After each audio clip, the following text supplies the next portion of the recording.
Bonjour, bienvenue dans ma cuisine.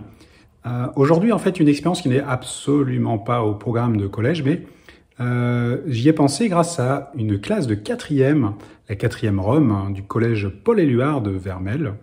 Il s'agit de Tempête dans un tube à essai, ou Orage dans un tube à essai. Il y a plusieurs versions qui existent.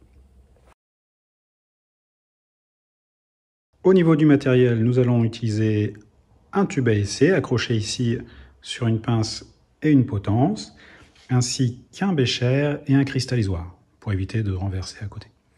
Au niveau des réactifs, nous allons utiliser de l'acide sulfurique concentré, de l'alcool, de l'éthanol plus précisément, et du permanganate de potassium. C'est une réaction d'oxydoréduction, donc plutôt programme de lycée.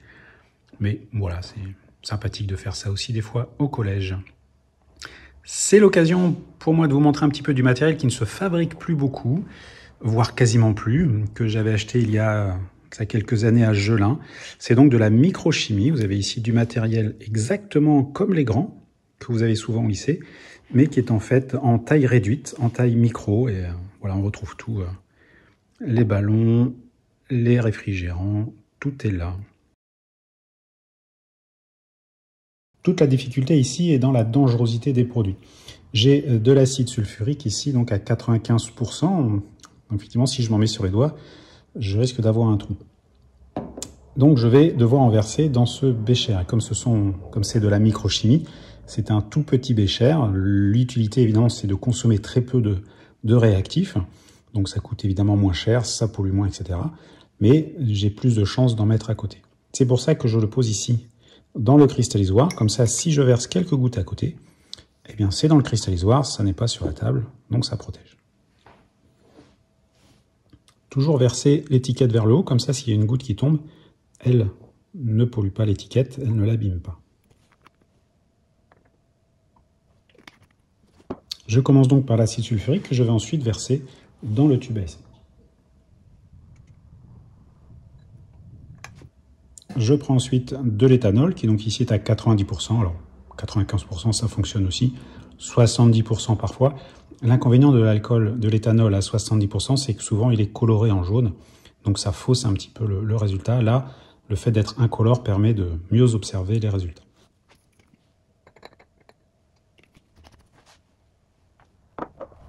Je vais également verser dans le tube à essai, mais je ne veux pas mélanger les deux. Je veux qu'il y ait une différence. Donc je vais pencher légèrement mon tube, ici à 45 degrés Celsius. 45 degrés d'angle. Aïe, aïe, aïe. Et je verse tout doucement.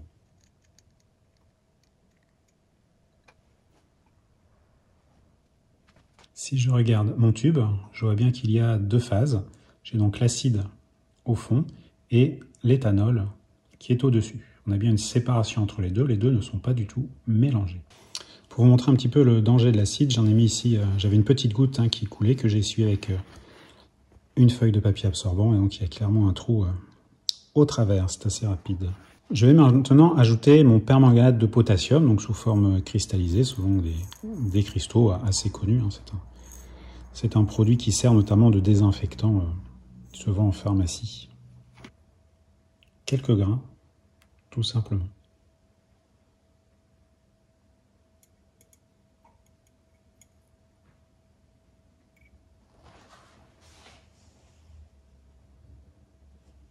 Donc on observe un dégagement gazeux et tout à coup des petits bruits.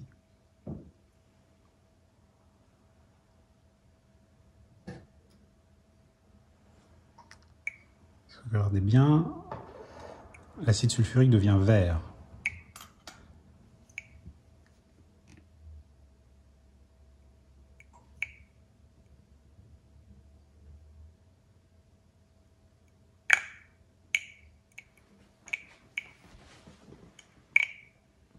Et donc on voit apparaître quelques étincelles, donc des éclairs, avec une détonation, donc d'où le nom d'orage dans un tube à essai.